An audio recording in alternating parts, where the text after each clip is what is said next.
e dizer a vocês que o tema que me foi atribuído pela organização do evento é um tema muito teórico, muito abstrato, quase não acontece na prática, que é o tema da infidelidade.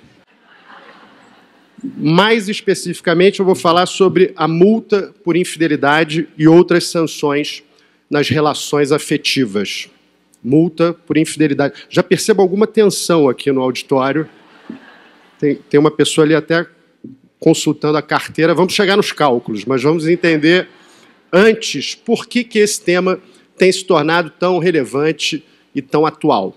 Bom, o direito de família brasileiro passa, como já foi dito aqui ontem, por uma fase de contratualização. O instrumento contratual vem sendo cada vez mais utilizado para atender os anseios que existem nas relações familiares. E dentro dessa contratualização do direito de família, tem se buscado cada vez mais a inserção em pactos antinupciais, em contratos de convivência, até em contratos de namoro, das chamadas cláusulas existenciais, que são, basicamente, cláusulas que se propõem a disciplinar, a regular, de alguma forma, relações, aspectos não patrimoniais das relações afetivas.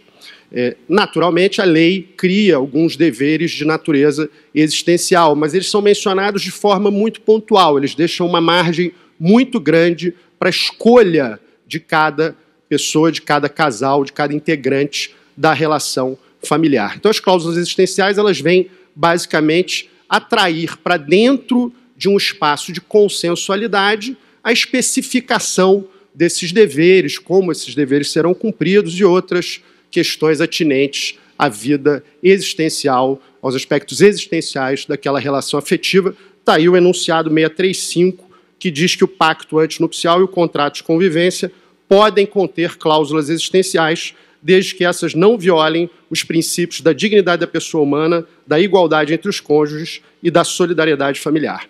Então, numa relação afetiva, as partes podem, naturalmente, disciplinar vários aspectos do seu convívio, como, por exemplo, a divisão das tarefas domésticas, quem vai cuidar do animal de estimação, outros tipos de pactos que são firmados. Um exemplo que se tornou mundialmente conhecido é esse, da brilhante advogada Amal Alamuddin, que se casou com esse sujeito que vocês estão vendo na tela, que faz propaganda de café, e eles inseriram no pacto antinupcial uma previsão de que deveria haver telefonemas a cada 2 horas e os períodos de distanciamento físico não poderiam ultrapassar 2 semanas. Uma previsão que é importante para casais em que um ou ambos viajam muito, têm clientes de outras cidades, fazem filmes em diferentes locais do mundo, dão palestras em Belo Horizonte. São hipóteses em que pode ser interessante você fixar algo nessa linha. Um outro exemplo que também ficou famoso, o fundador do Facebook, Mark Zuckerberg, no seu pacto antinupcial, se obrigou expressamente perante a sua mulher a ter a cada semana ao menos um encontro fora de casa de duração mínima de 100 minutos.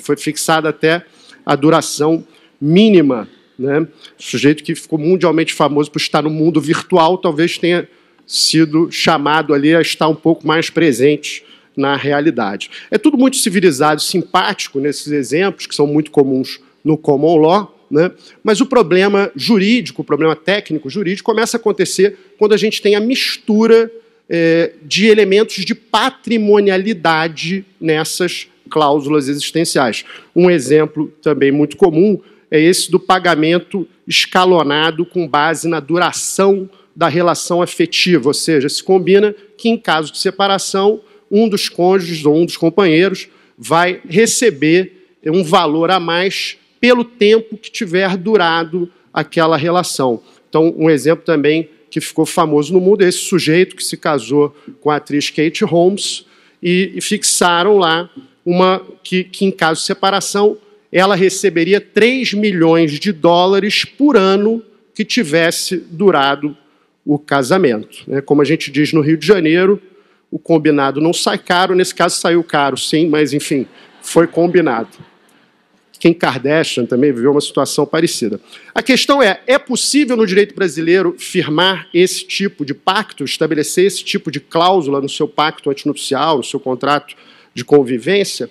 Há alguma controvérsia, mas a maior parte dos juristas tem entendido que esse tipo específico de cláusula é possível, que isso seria uma pré-fixação patrimonial baseada numa presunção da contribuição para o esforço comum, enfim, que não haveria uma questão aí de invalidade nesse tipo de cláusula. O problema fica mais grave quando a gente tem cláusulas penais associadas a deveres existenciais previstos na lei ou a outras obrigações de caráter existencial, deveres de caráter existencial fixados nos contratos, né? E aí chegamos, enfim, à chamada multa por infidelidade. Também um caso que se tornou célebre, envolvendo o ator Michael Douglas, uma das primeiras celebridades no mundo a admitir que sofria de vício por sexo, chegou a ser internado algumas vezes para tratar disso. Fico sempre imaginando como é que é o tratamento, mas enfim. Ele, no seu pacto antinupcial com a atriz Catherine Zeta-Jones, estabeleceu que, em caso de traição, ele pagaria a ela $5 milhões. Não há registro de traição no casal. Acho que foi um forte estímulo. Mas a questão é, no direito brasileiro, podemos fixar isso? A multa de infidelidade, ela é uma possibilidade no direito brasileiro? Há hoje uma controvérsia acentuada sobre esse tema. Os autores que sustentam que não é possível esse tipo de fixação, que esse tipo de cláusula penal seria inválido, sustentam basicamente dois argumentos. Primeiro, que isso acabaria por reintroduzir a culpa na separação. Toda a discussão sobre a culpa, que nós superamos com uma longa batalha, acabaria voltando através da discussão do cumprimento ou não, ou do inadimplemento, digamos assim, dessa obrigação assumida e a incidência dessa cláusula penal. E o segundo argumento é que, a contrário senso, estaria se estabelecendo um preço para a quebra do dever de fidelidade conjugal estabelecido na legislação. Traiu, fez o PIX, tudo certo, pagou lá o seu preço e isso estaria combinado. Então, basicamente, são esses argumentos. Há outros argumentos técnicos, assim, por exemplo, como é que se faria incidir o artigo 413 do Código Civil, que diz que o valor da cláusula penal não pode superar o valor da obrigação principal. Como calcular isso nesse caso, né? Também gera algumas reflexões estranhas. Mas, enfim, quem argumenta que é possível diz, olha, isso se insere dentro do espaço de autonomia privada, os casais podem combinar isso, isso é um pacto como outro qualquer, e, de resto, a questão da precificação do valor da quebra de infidelidade já acontece em alguns casos onde a jurisprudência admite, embora excepcionalmente, indenização por dano moral em caso de certas quebras de infidelidade, portanto, essa questão não seria aí um impeditivo. Recentemente, uma decisão aqui do Tribunal de Justiça de Minas Gerais considerou que era possível o estabelecimento de multa por infidelidade, no caso, no valor de R$180 mil, foi esse o valor que o casal inseriu no seu pacto antinupcial, e depois de alguma discussão registral, o Tribunal de Justiça de Minas Gerais decidiu que é possível a inserção dessa cláusula, que ela é válida no direito brasileiro.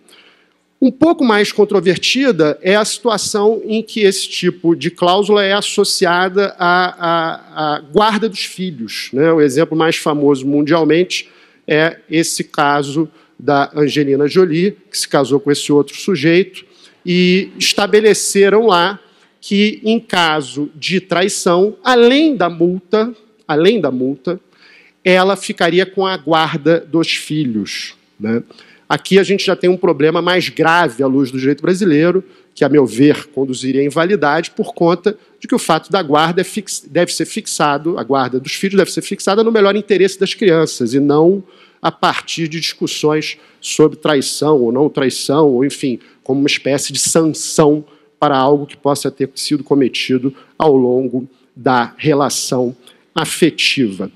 Há outras cláusulas existenciais que atraem discussão, como, por exemplo, essa cláusula que consta daquele pacto antinupcial que eu já mencionei, do fundador do Facebook, em que o casal se obriga mutuamente a praticar, né, a ter relação sexual ao menos uma vez por semana. Um outro caso famoso também o prenup, né, o acordo, o pacto antinupcial da Jennifer Lopes já foi um pouco mais longe, ao menos 4 vezes por semana. Então, enfim. Liberdade contratual, né, afinal de contas.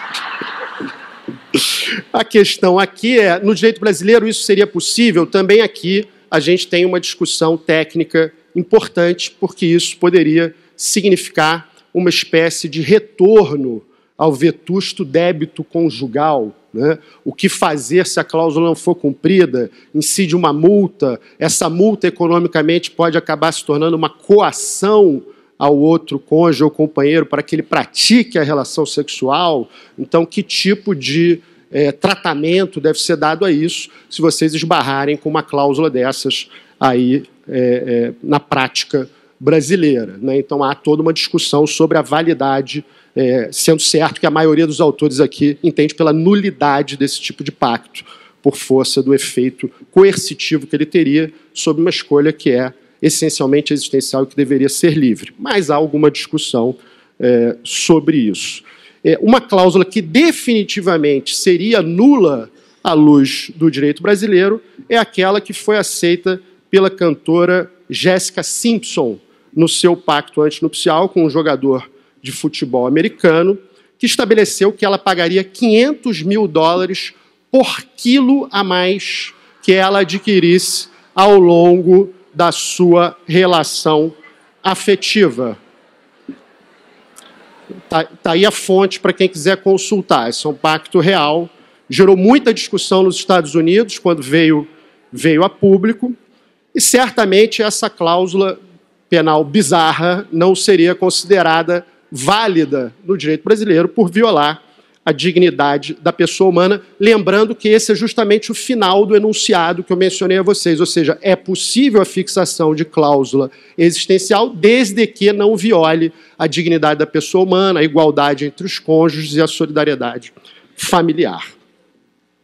Eu tinha até, Gisele, uma observação um pouco psicanalítica sobre esse caso, mas, como a gente diz no Rio de Janeiro, em festa de sapo, mosquito não dá voadora. Então, não vou falar de psicanálise na frente da Gisele. O que eu queria deixar a título de conclusão para vocês é que, muitas vezes, a gente olhando essas cláusulas, esses pactos, especialmente observando a experiência do common law nessa matéria, a gente fica com alguma impressão de que há aí uma falta de romantismo, um excesso de pragmatismo, né? As pessoas regularem a esse ponto o convívio que elas terão, estabelecerem multas, né? A gente tende a olhar isso com a nossa cultura e dizer assim, isso não é romântico, né? Isso não é amoroso, né? A gente fala muito do afeto no direito de família, mas é importante a gente conservar esse nosso pluralismo, né? A ideia de que outras pessoas podem ter outras visões do amor e podem estar interessadas em fixar regras para o seu convívio de uma forma mais pragmática, né? Essa é uma matéria do Economist, dizendo que as pessoas estão cada vez mais organizando as suas vidas amorosas através de planilhas de Excel, né? Uma brincadeira do The Economist, mas essa ideia de que as pessoas podem querer se organizar. Então, muitas vezes, cláusulas existenciais, por exemplo, a respeito de como se dará a educação futura dos filhos, né? Um dos cônjuges ou companheiros pode ter uma formação religiosa mais intensa, quer que o seu filho siga aquela religião, e, enfim, para evitar uma discussão futura, já se antecipa aquilo de alguma forma, né?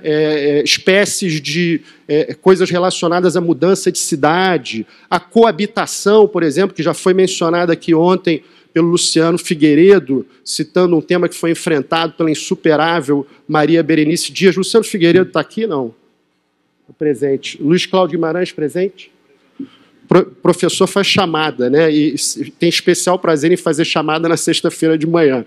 Então, esses temas pode ser interessante a gente disciplinar esses temas de alguma forma, né? A gente tem que sempre lembrar, e aí tem uma matéria que eu vi outro dia que eu achei linda, que é um homem de 101 anos, casado há mais de 70 anos já, e ele diz, o segredo é ter paciência, né? Uma visão talvez que para a maioria de nós não seria a mais amorosa, mais romântica, uma visão um pouco mais pragmática, mas uma visão bonita do amor, um amor maduro, uma relação afetiva amadurecida, né? E é importante que nós estejamos abertos a esse tipo de coisa. Também queria fazer uma última observação. É claro que hoje, quando a gente vê esses temas, estamos vendo temas que são talvez limitados a uma classe econômica mais favorecida. Quem é que vai estabelecer multa por infidelidade? Claro que esses temas hoje são menos acessíveis, mas, evidentemente, a possibilidade de celebrar pactos antinupciais, contratos de convivência, a possibilidade oferecida muitas vezes pelos advogados de estabelecer alguma forma de cláusula existencial, ela provoca a própria preocupação das pessoas sobre esse tema, estimula as pessoas a pensarem sobre que tipo de relação afetiva elas querem ter. E isso é sempre muito positivo, que as pessoas pensem sobre isso e conversem sobre isso, muitas vezes não se deixando levar por uma emoção ali que está mais forte naquele momento, mas pensem nesse convívio futuro. Transparência nunca é demais. Muito obrigado a todos.